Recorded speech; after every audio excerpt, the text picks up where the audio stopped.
No, I'm good. Okay. So I'm going to start recording right now just to make sure. So we're right at 3 minutes past. So I just want to talk to you guys about who we are. We are Coaching Agile Journeys, and our website's coachingandagilejourneys.com. I don't see Lori on the call, right? She's our newest member. She's probably rushing home to get on this call. Myself, Isaac Garcia, Jeff Kors, if you can wave so people can see you, and Lori Townsend. We added her because we're growing and we'd like to share more of our journey with you, and we're so glad that you're here today. Our goal is really to share our experiences and give back to the community, and I love the fact that Dottie's here today because it's kind of a unique experience that she has. Had another career going on and then started attending the Agile meetup, so I'll let her tell the rest of the story. She just had has had an amazing career and then made this career choice, and she discovered what she told me. I was a Scrum Master all along, so want her to introduce herself more in detail. We are going to also end a few minutes early because some people have meetings to join, so we want to respect your time. So we'll be watching the time also. And if you have an idea for our topic, please feel free to ping us. We're all on LinkedIn, Twitter, and however you want to communicate with us, please feel free to do so if you want to be a speaker or you have an idea for us to share that you think would be wonderful to talk about.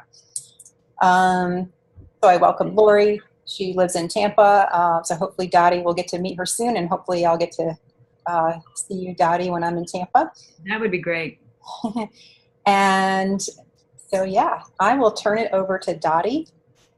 And I'm actually going to stop sharing my screen so that you guys can put this on gallery view. So there is a in the upper right-hand corner of your Zoom screen, there should be something called gallery view. If you want to see everybody who's on this call, please click gallery view and you can see us all at once. And isn't that a wonderful way of communicating?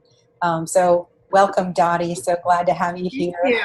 Thank you. And after you listed your upcoming speakers, I'm like, hopefully this will be interesting. I do see some black boxes, so I see people are being anonymous. But my name is Dottye Stewart, and I am a Scrum Master. I think I got here because my daughter wrote a blog about my mother, the Scrum Master, and it kind of got legs and went everywhere. But I started my career at GE Capital in facilitative leadership, which is really a boring title for really what Scrum is, which is leading from the back of the room. And GE is a very successful company because they hire smart people and they empower them to get the job done.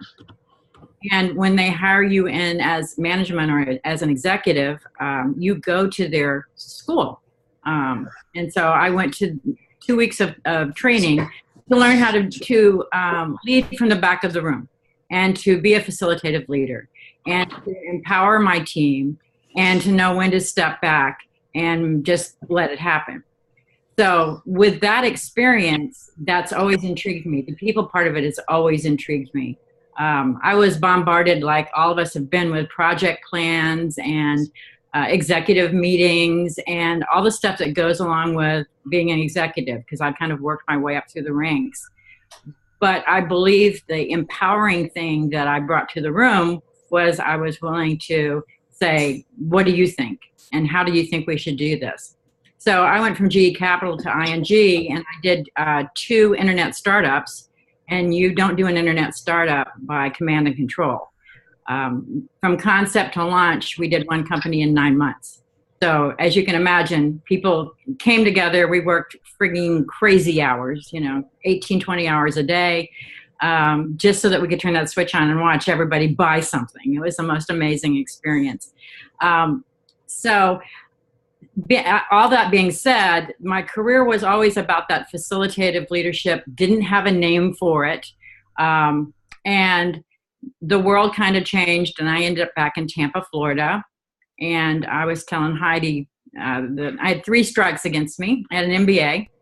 I had the title of Chief Marketing Officer, and I was a woman, and the economy was bad. And so I was not marketable at all. And so I reinvented myself a few times. That's called being agile. I even read all the science books and got certified to teach science and taught science because as professionals, I don't know the rest of you ever think, someday I'm going to give back. So that was my giving back. And I found out I liked the kids a lot more than I did the adults. So I went back into the corporate world, into a waterfall situation, which was a super abomination. We spent millions and millions of dollars. And I kept raising my hand and was told to be quiet in meetings. So I was not allowed to speak up. I was just allowed to tally up that we'd spent millions of dollars and had done nothing. And I'm very fortunate that I have a daughter named Stephanie Davis. And so Agile has been in our family for more years than I want to count or will mention because she wouldn't appreciate that. So, you know, Kanban boards and conversations about being Agile and sprints were just sort of in our vocabulary. I even have a granddaughter that does her homework based on sprints because we found out that the phrase "do all your homework" doesn't get your homework done. They just don't do anything.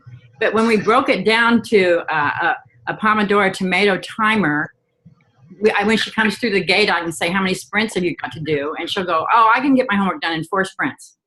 So to me, Agile in education is a whole new frontier out there.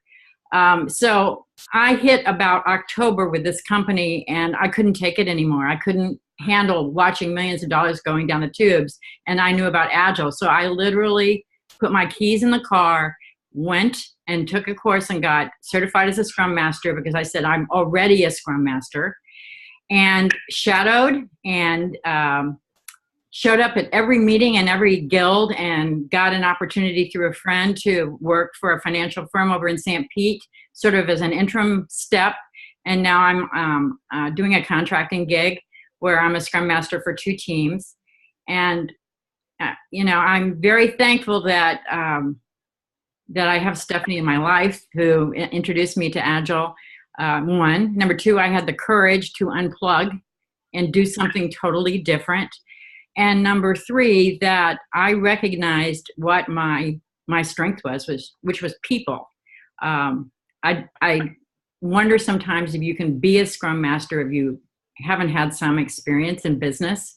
So, you know, I've managed multi-million-dollar projects. I've had 50 people report to me. I've had 2 project managers report to me. You know, I've been through all of that, and now I'm ready just to settle in and be part of a team and make things happen.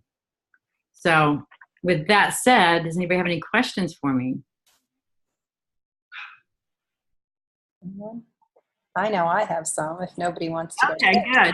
I'm trying to be mindful because I'm a talker. So all you guys need to realize I can talk, so I got to be careful. Yeah, so actually you mentioned shadowing, and I know someone who's trying to do that right now, but he's having trouble finding a company willing. Did you have an in with Stephanie, or how'd you find a company willing to do that?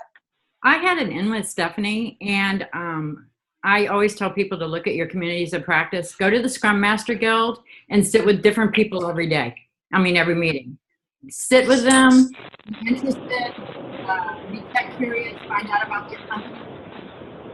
Somebody's in their phone on me. Oh, thank you. Hey, Heidi. Sorry, I was facilitating. Hey, yes. Hey, Heidi, is this Andrew you're talking about? Is it Andrew that you're talking about shadowing? Yeah. Yeah, I already hooked him up. This is Stephanie. I already hooked him up. He shadowed at Valpak. Oh, great. Awesome. I think he has a job. Oh, good. He does. He got a job. So. And he did everything right, just what I was talking about. He saw that I put my career on steroids, literally. Got certified, shadowed, sat with different people. Everybody kind of knows me. I'm no longer Stephanie Davis's mother, you know. You have your own name now. You know, that is a tough shadow to be in. And now it's, hey, Dottye, you know, and I help, you know, with the Scrum Master Guild, greeting people, and I go to every meeting. And so when I met Andrew, I said, you just need to get out there and just go to every meeting and talk to everybody. And he did everything right. Yep, that's actually what that was my advice too, and I'm so glad he got help. But I know other people who signed up for this have pinged me also about getting a new career as a Scrum Master and how difficult it was, and they've actually passed their PSM class and everything. So yeah, not only not only him, but a lot of other people are looking to change their career. So that would be the way to do it. Well, and I think the problem in companies that are looking for Scrum Masters is they say 5 or 10 years experience, and they don't understand that people that are ambitious and have experience and wisdom and are willing to make that change, bring a different perspective to the company than somebody that, say, was a project manager and took a course to add some extra initials behind their name, and they're still project managing their teams. And that's what I'm seeing is I'll meet people that say, I'm a CSM, but they're still project managers. Yeah, so actually that was one of the things that like from people trying to change their careers that I tell them, put that on your resume also. How have you been how are you agile minded in your current, even if you're not in an agile environment now, explain how your agile mindedness has helped your career, even if it wasn't exactly the typical Scrum career, and go to those meetups and start joining those events. So it sounds like it really worked for you. Well, and also, I mean, and I did get sick of rewriting my resume, but all the advice I got and insights and banging my head on the wall, I have been through it so many times that I was able to go through my experience and write it to, an Agile perspective and a Scrum Master perspective. So when people read it, they get it. And so that's very important, is you've got to market yourself. Oh, absolutely. Cool. This is Jim. I have a question. Okay. Scrum Master Guild, is that a thing? I'm not familiar with that. The Scrum Master Guild, well, it's a thing in Tampa. Like Okay. about 50 to 60 people show up. It's part of, Stephanie, you can step in if I say this wrong, part of the Agile Alliance. And it's one of the many meetings. There's a product owner meetup group. There's lean coffees. There's lean beers. And the Scrum Master Guild is one of those meetup groups. It's part of the Tampa Bay Agile meetup group. There you go. I knew she'd correct me. Okay. So, and it has gotten a lot of attention. People want to be there. I hate it if I have to miss one. We have great speakers. We have great opportunities to network. And the truth about the Scrum community is we're on a journey. We're never on a destination. So you don't know if you're sitting next to a company that you're going to be working for next. And you also don't know how many people are sitting there looking for a job. Right. Yes. It's a support system. Sure. Yeah. So yeah, for the Agile meetups in your area, which I think is Boston, right? Yep. Area. So there should be a big Agile community there. So I'd be surprised if there weren't at least some meetups within that one that were particularly geared towards Scrum Masters. But Oh yeah, I mean we have Agile Boston's, because 2 or 3 meetings a month. PMI one has one. I never heard the term Scrum, the guild or whatever we use. So no, but certainly there's a group. Sure. Well, that's a fun meetup group because they're all Scrum Masters, so we all go in and gamify everything. And then we retro on it, so it's... Yeah. Okay. That's great, yeah. Awesome. Cool. Anyone else have a question? Well, I've got a question for you, Dottye. I know that we briefly talked as we were getting ready for this before, and I know that one of the things I love is learning kind of about techniques and skills that different Agilists and Scrum Masters have kind of accumulated over time. And one thing that you mentioned that caught my attention earlier when we were talking was storytelling. And that fascinates me because I want to become a better storyteller and to use that effectively as I'm coaching and leading teams. And so if I could just kind of summarize the question, and what does storytelling as a skill look like to you? What does it mean to you as an Agilist? Okay, you never have a casual conversation. So whenever I enter a conversation, I know where I'm going, but the person that I'm talking to doesn't know where I'm going. So I'm going to tell them something and engage them. I'll know they're engaged if they're not looking at their cell phone or computer, and they're looking me in the eyes. And then I try to be compelling enough that when I get to the end and they get the punchline, which if you've seen Baby Driver and see the end of it, you're like, oh my gosh, I get it. I get to the end and they realize there was a purpose to the story and I wasn't just being social. because I think that we make a big error in the workplace, in the Scrum Master Guild, in the community, by having casual conversations rather than purposeful, mindful conversations. So I usually, and maybe this comes from my business experience, I usually am on a mission with a smile on my face. And I have a goal of what I want to get out of the conversation or how I want to help that person, because that's the other important thing in our community is we're as strong as the amount of assistance we provide others in being successful. So like Andrew Boza is a perfect example. I ran into him and he told me asked me how I did this. And I told him a story. And then at the end of the 15 minutes, and I said, I didn't tell you that story for it to be a story. I told you exactly what you needed to do. And he looked at me and he went, wow. So he thought I was having a conversation and I was giving him instructions. Hey, Dottye. Yes. This is Ken. Hi, Ken. Hey, hi. I'm fascinated by that. And you immediately reminded me of what Tim Lister did when he got and told his stories in front of Agile. It was Nashville. He added a comment to each story. He said, let me tell you why I'm telling you this story. And that really helped because he shared his agenda. Why I'm telling you this story, because there's a point to it or because I think it'll have some value. And I thought that was marvelous. Sorry, I was multitasking. But it's true though. You have to go into conversations, even if you're sitting next to a group of people. I don't go to meetings to talk about the weather.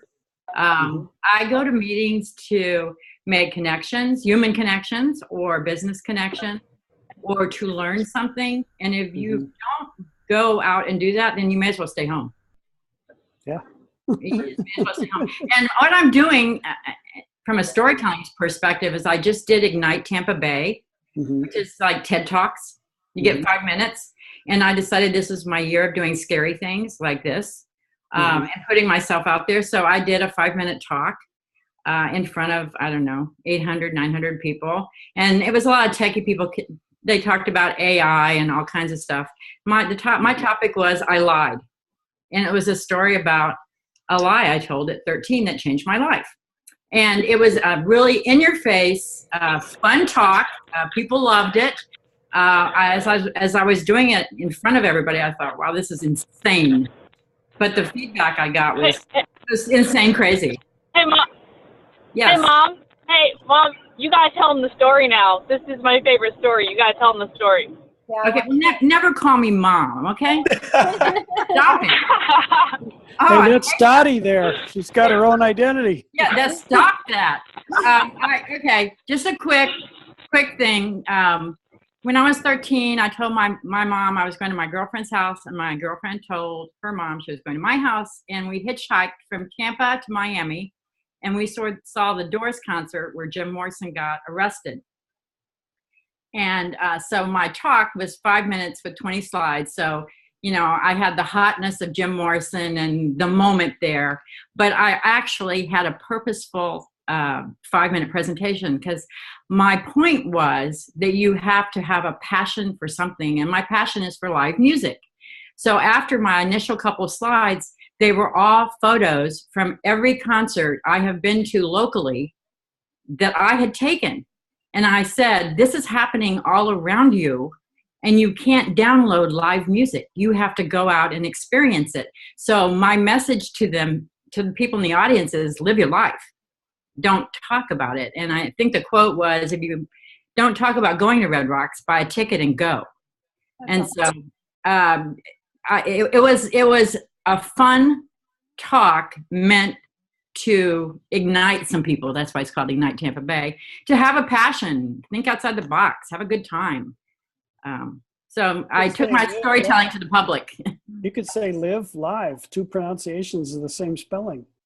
Well, I'll tell you, coming out with a slide that's all black with just the words I lied will get people's attention.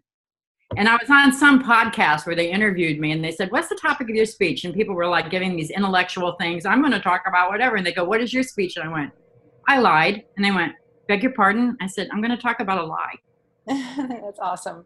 So, and that's the type of interactions, not I lied, but that's the type of interactions I seek with my development team or stakeholders is, number one, the first month or so on the job is trying to figure out what that human connection is. Forget what we're building and backlogs and all. If we don't have human connections, we are just not effective.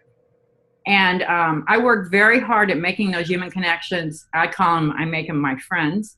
So I end up having friends across the organization. So when I need to get things done, I can tap somebody on the shoulder and go, as a friend, and go, could you help me out? Or could you help the team out? That is great.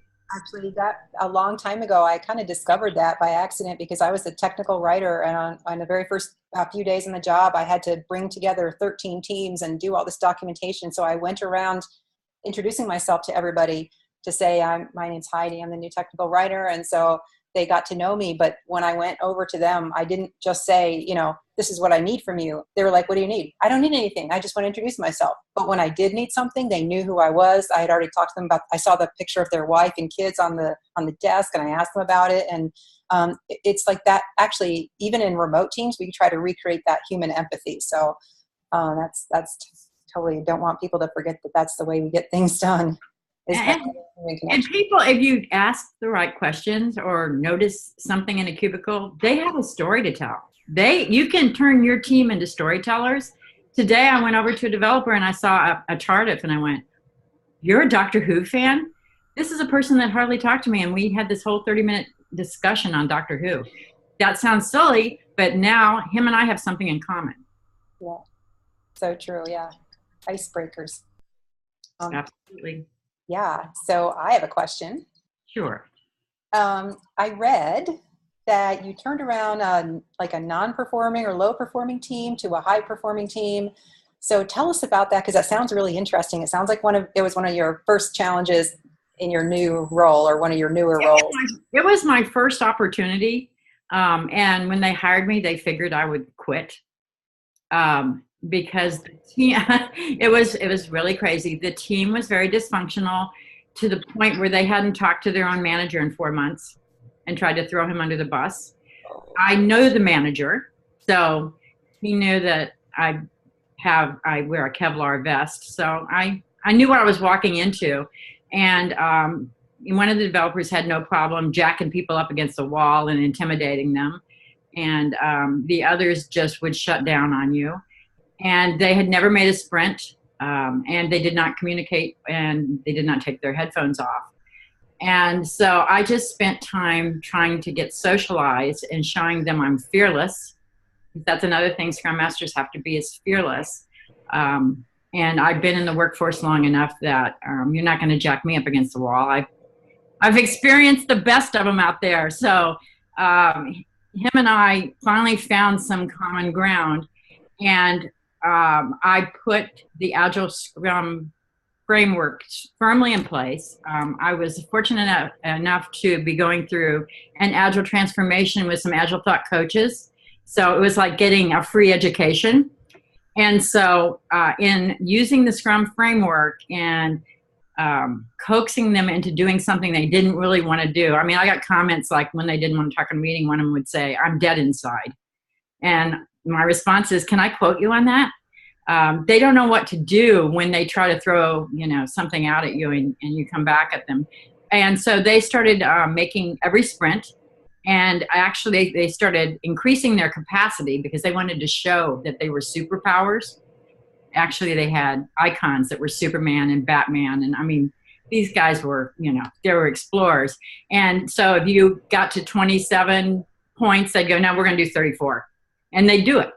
Wow. Did that keep my job there? No, they ended up going not Agile. But in a period of 4 months, I took a team that wasn't talking to each other and made them into a team, and they were achieving their sprints, and they got the company award for being the highest performers. So I consider that a success story. But like I said, being a Scrum Master is a journey. So I was there, and now I'm at another company. That's amazing. So from your previous experiences in your previous life, were there any experiences in particular that helped you, that you turn back to in your current challenges, that prepared you for this? Absolutely. You do not do internet startups with a bunch of wimpy people that don't have ideas. You have developers, you have project managers, you have executives, you have people that have $10 million in the game, and they also have unreasonable deadlines. And the only way we could do this is within the first couple weeks, we had to decide we were all in. And if I needed to be a project manager that day and walk over to the call center the next day and take a phone call, they saw that I was able to flex and do that. And that was before anybody was using the word agile. And so the team started functioning across the organization. And so whatever the day brought us, it was like, okay, I've got that. I've got your back. I've got that. And I was doing a lot of traveling back and forth to Silicon Valley. So there was and this was before a lot of virtual technology. So a lot of things were done over the phone. A lot of things were done with virtual teams. The company that had us build this IT startup gave us $20 million, but gave us no resources. So I built an insurance company by outsourcing everything on the back end. So it looked like an insurance company, but it was all third-party vendors collaborate. I call it C-commerce, collaborative commerce. We were able to do that in 9 months. And so I look back at that, and it was an amazing time in my life. I didn't have a life. That was my whole entire life. And there's a lot of trade-offs when you do that. But I do look back at that, and that was very fulfilling, and I'm still seeking that. I'm still seeking that thrill ride. I'm not someplace right now where that thrill ride exists. I have a challenge right now, which is they're focused on the tool. Yeah. So it's all about the tool, and the Scrum Master is a performing seal that's supposed to move the mouse around and be a secretary, which my job that I just came from the high-performing team, they were putting their own tasks in. They were, I could facilitate a meeting, and this is not giving me that warm and fuzzy, but I'm learning VSTS even if I want to or not. Is it the fact that they're not self-organizing? If they were more self-organizing, could you back down on some of those things? This team has been run by a super competent BA who is a VSTS fanatic. So he has set everything up, every bell and whistle, every query, every search, everything. And so the team talks to a wall on a projector. And when I tried to steer it away from that, I was told we have to use the tool. Yeah. Oh, yeah. This is asking, what's VSTS? It's an Agile tool? That's a Microsoft Agile tool, yes. And, Microsoft tries to build something for everybody. So when I was at the last company, it was Jira.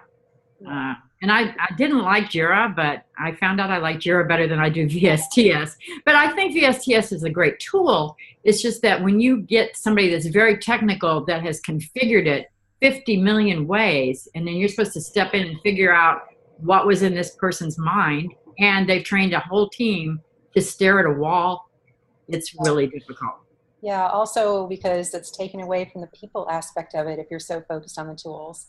Oh, absolutely. Absolutely. So, I had sprint planning today where I sat there and questioned my existence, but, literally it was move the mouse, click on this, and they're all staring at the wall, and we never could get to a whiteboarding session. So, it's whatever, as Scrum Masters, we don't get to very often build the culture, start from scratch.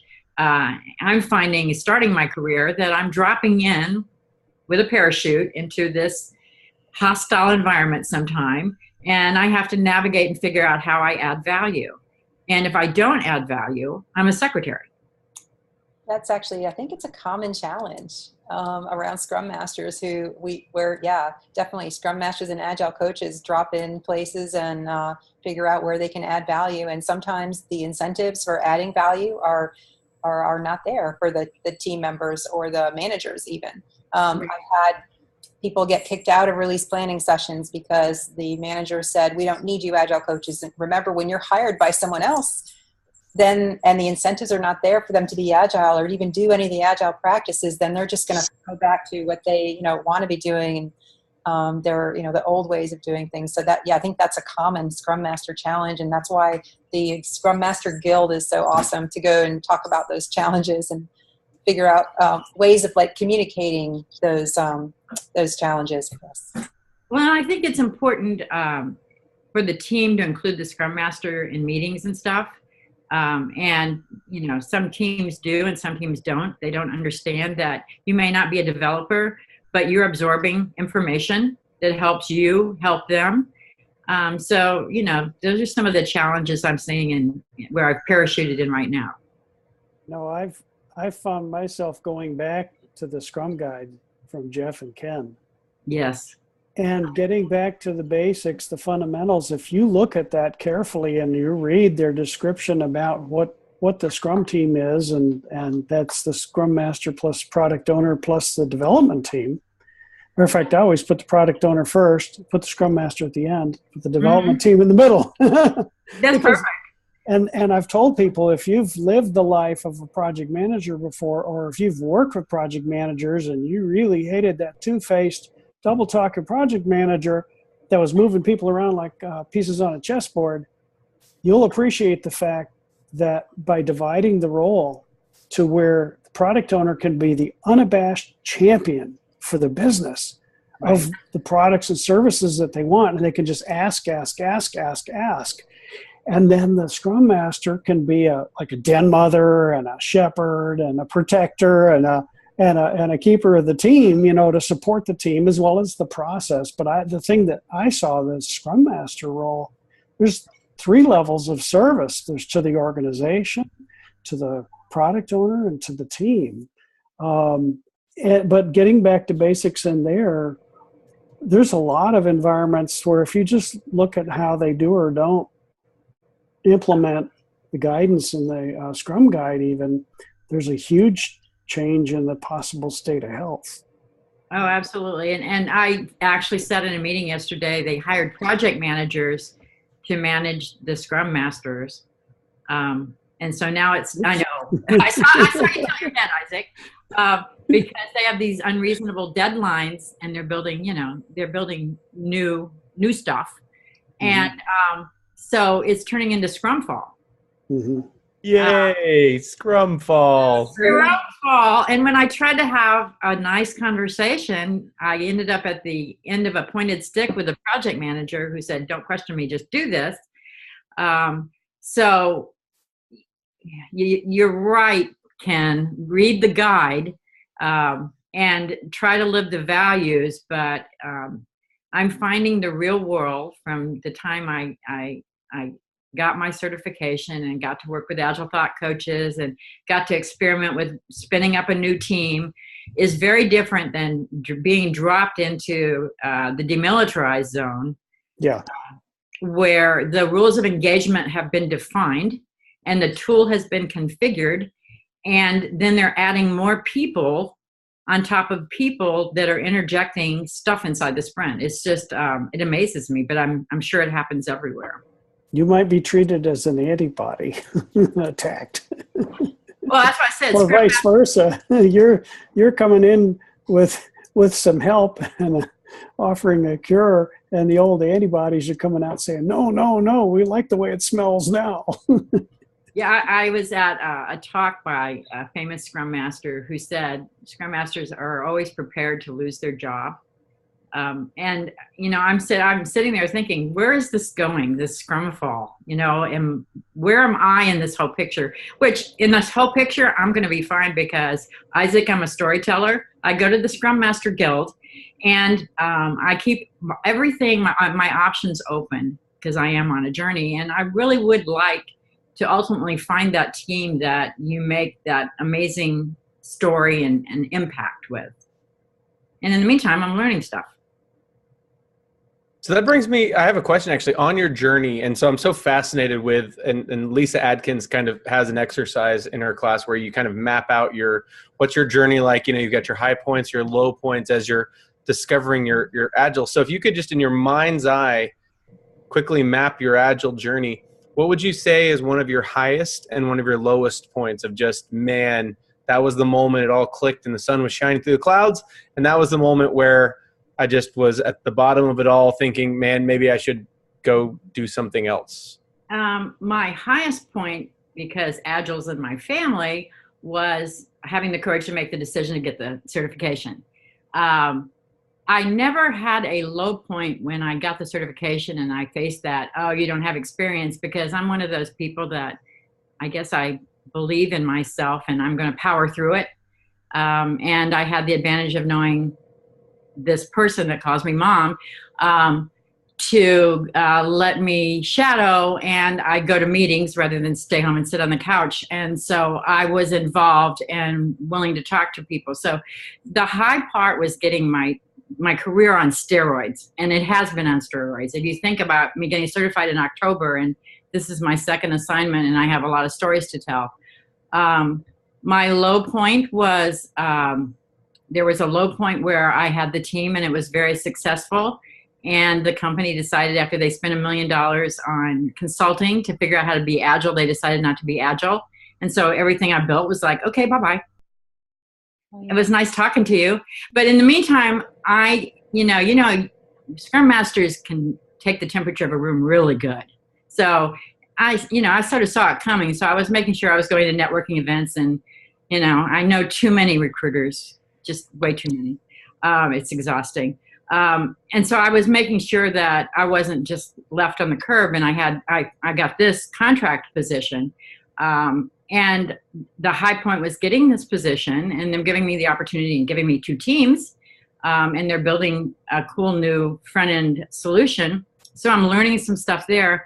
The newest low point, this is like a sine wave in trigonometry. Yes, I did take math. I'm at the low point of my sine wave today after staring at a wall and learning in the past 48 hours that it's scrum fall and questioning my existence. So you actually caught me at the bottom of a curve when I pulled in my driveway today. Well, then it can go only up. Right. It can only go up, and there's another Scrum Master Guild meeting, and there's probably people on this call that will talk to me later about a job. I want to share something with you that I got from Tim Sanders, who I've admired for a long time. And he recently, I don't know if you remember his book, Love is the Killer App. But his agenda for being a business love cat is share your knowledge, share your contacts, and share your compassion. And quite recently, he boiled that down into a simple article about a gift that you can bring to your conversations or your meetings or your rendezvous with folks. And he distilled that down to 2 things. He said you can offer knowledge and encouragement. So today I want to tell you, Dottye, I can't imagine you depressed, but I know we're all human. So I want to tell you, you go, girl, and you enjoy that guild, because you're going to get your batteries recharged from other people that are ready to encourage you. And then in turn, you'll turn around and encourage those folks. Well, thanks, Ken. And I may be at the bottom of a sine wave, but in doing that, I always do my own retrospective every day in the car on the way home. I retrospect myself. And I just went, you know what? There's a lot of other things out there. I don't have to talk to a wall. So, I will work at turning this around, and I'll bring my A game every day. But, this may not be the perfect fit for me. And they may be getting ready to go waterfall again. So, well, let's find a few people in your group to line up and give you a big hug. Thank you. Thank you. The one thing about the Tampa Bay Agile community is it is so supportive. And we have honest conversations, and everybody knows where everybody's at. And people reach out in Slack. And if somebody's looking for a job, it's like Andrew Bose, this young man that came out of the Marines and got certified as a Scrum Master. And I sent him to one of my recruiters, and she's like, you don't have any background. He had 8 years in the Marines being a facilitative leader. Okay? No kidding. Sounds good to me. The night I talked to him, I said, you haven't come up with your story. So I helped him work out what is the story of his life. Because if you cannot tell your own story of your life, you're not going to be able to find the opportunity. And show that how that helps you bring value to people that you're hanging out with or working for or in a guild with even. Absolutely. Yeah, absolutely. And I think we've learned we have to educate a lot of the inexperienced recruiters that don't have a clue because they're just doing the amateur cookie cutter thing. Right. And I think the developers I've worked with, they all have a very big story inside, but no one's ever asked the question. And I don't know if any of you have ever read the book Celestine Prophecy. It was this cult book from the 60s. And it even ended up with a workbook because all these people followed it. And the whole premise of the book is everybody you meet, you will get the information you need if you ask the right question. And once I read the Celestine Prophecy, I realized that every time I met somebody, there was a question I needed to ask. And it changed my whole perspective of everybody I meet. And so with developers, a lot of times they want to focus on the code and so I'm talking to them for a reason and I'm there to help them. And so I try to have those purposeful conversations so that they understand that we can expand beyond reporting into me. Would you do me and some other people a favor? Sure. Would you type the name of that book into the chat? Yeah, I did that. It's Celestine Prophecy. I don't remember. I don't know how to. Oh, there it is. There it is. Okay. Yeah, I was wondering how to spell that. It takes about a day to read, and it's like reading. It's like a black and white movie that you read. So, and you can get lost in it, but I'm one of those that's always looking for the deeper meaning, and so it probably was a sci-fi something to somebody, but when it ended up having a workbook with everybody trying to find the hidden meaning in the 60s, it resonated with somebody. And so when I read the book, I read it purposefully to find out what everybody was intrigued about. And I was like, oh my gosh, you're right. Every time I meet somebody, I should be asking questions and listening. And that's what Scrum Masters do. We ask questions and then we listen and then we try to do something with that information. And we're addicted to learning. And that's why I keep pointing to the last Agile principle. Mm-hmm. Once people understand there are a dozen principles written behind the manifesto to help provide some exemplary guidance. The last one is what we nickname reflect and adapt, inspect and adapt, whatever.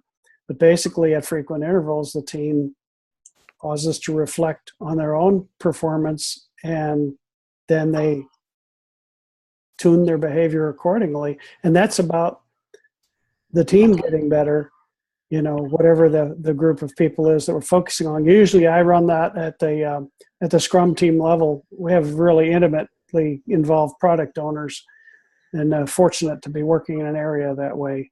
And so they're full-fledged members of the teams. And, you know, I do see a lot of debates about, well, should the product owner be inside or outside? Well, and you know, this is such a hybrid. They don't have a product owner.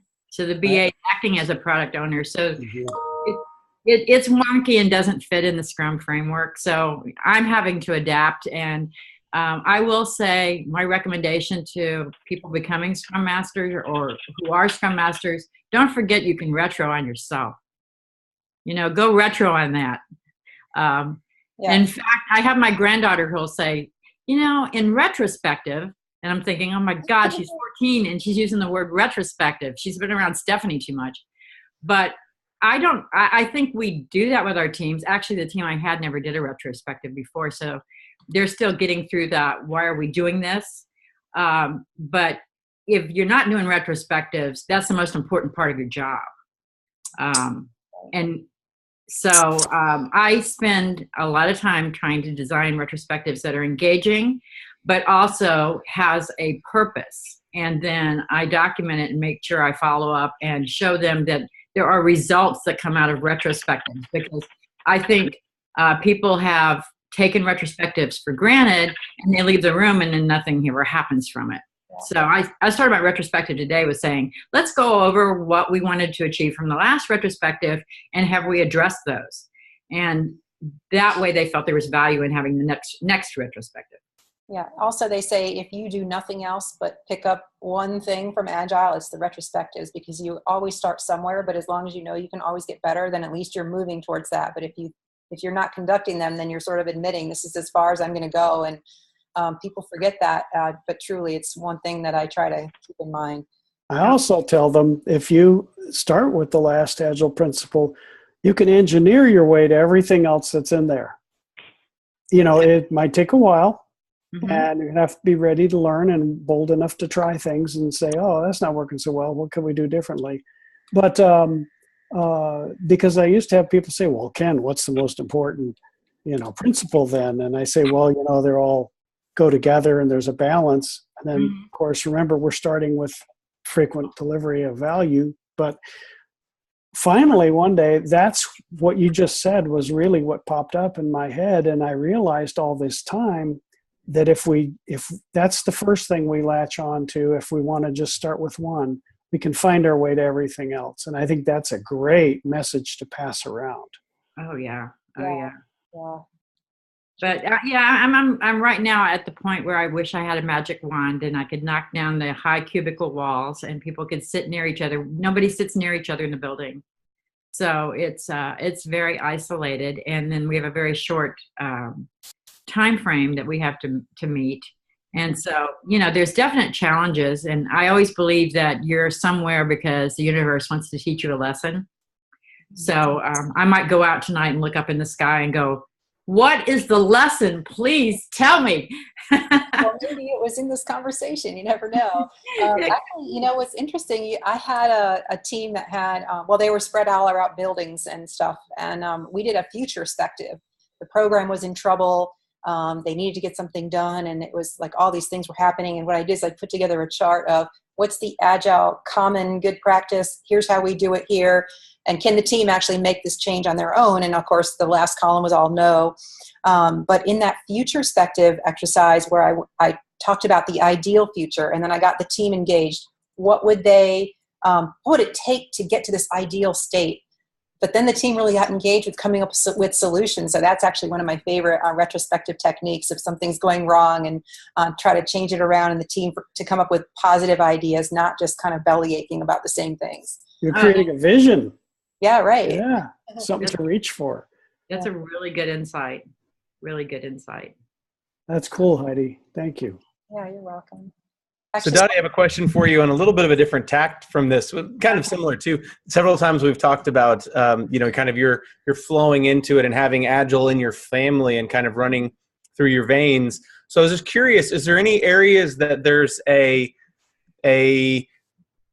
discussion point that tends to keep reoccurring, like say at the family dinner table where you feel one way and maybe members of your family feel the other, and you're like, these are the things that we discussed, that there's not just total unity? Or do you guys just sit around and read the Agile Manifesto to each other and everything in perfect harmony? Just out of curiosity. Oh my God, you must not know my daughter very well. The Agile Manifesto is on a magnet on the refrigerator, and we plan our holidays on Kanban boards. So we have white. Well, she planned her pregnancy, right? In a Kanban and sprints somehow, something like that. It's become part of our vernacular. And it was, you sort of eased into it as her career eased into it. And then she sort of built, a reputation on that. And I'm honored, but she's always said, hey, come to this meeting or go to that meeting. And she knows I'm a people-y person. So I ended up with lots of friends in the community. So I go to all the Agile events. I'm going to be a purple shirt volunteer at Agile 2017 because I'm moving into my next year of the theme is I'm going to volunteer a lot. This year I did scary things. And then I'm going to Agile Open. And so I'm going to meet a whole lot of other people and get a lot of perspectives because I'm just going to go out there and walk around and talk to people. Neat. Yeah, that's it's about making those, going back to kind of bringing us back. It's about the people connections. It's about the people connections, but when you walk into an organization, for me, you have to dial it down at first and you have to finesse your way into it. So you can't come out as the wall of sound. So, you know, you get in there and get acclimated, and then you connect with people one by one. And the next thing you know, your team is having a good time, but working and celebrating. That's the one thing they put on the retrospective. We need to celebrate more. And when a team says that, you know they're happy when they're thinking about celebrating. That is so true. Yeah. Guys, we have just a couple minutes left before we're going to wrap it up. So I want to ask, any last questions for Dottye? I just think it's great that you guys wanted to listen to somebody that hasn't read a book, has read a book, written a book, has not done a public speaking tour.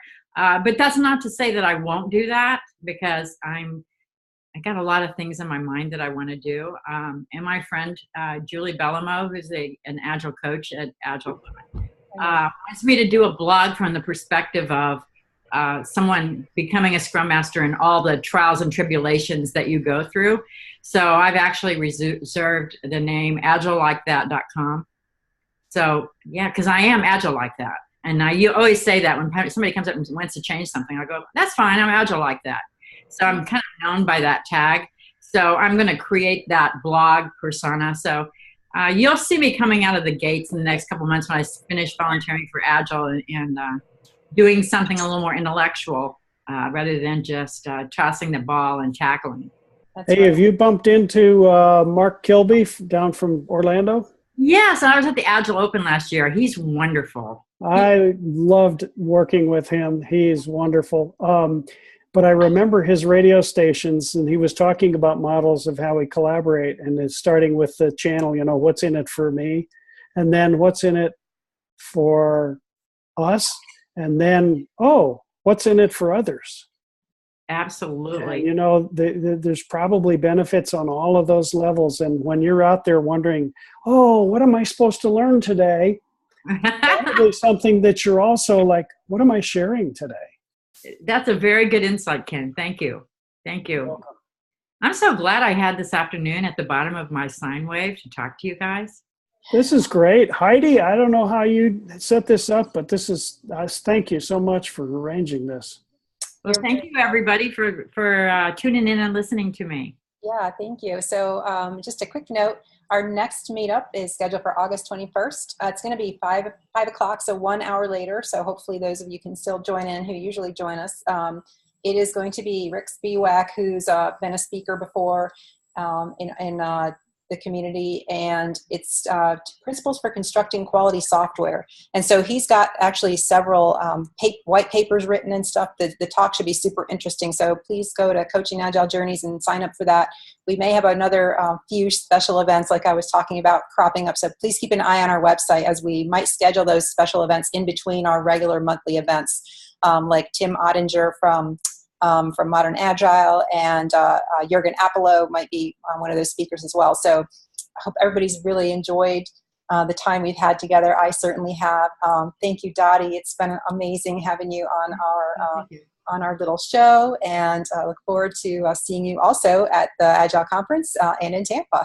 Yes, if you guys are at the conference, look me up. I'll be in a purple shirt, and thanks for all your work. This is how we keep it going, is having opportunities like this.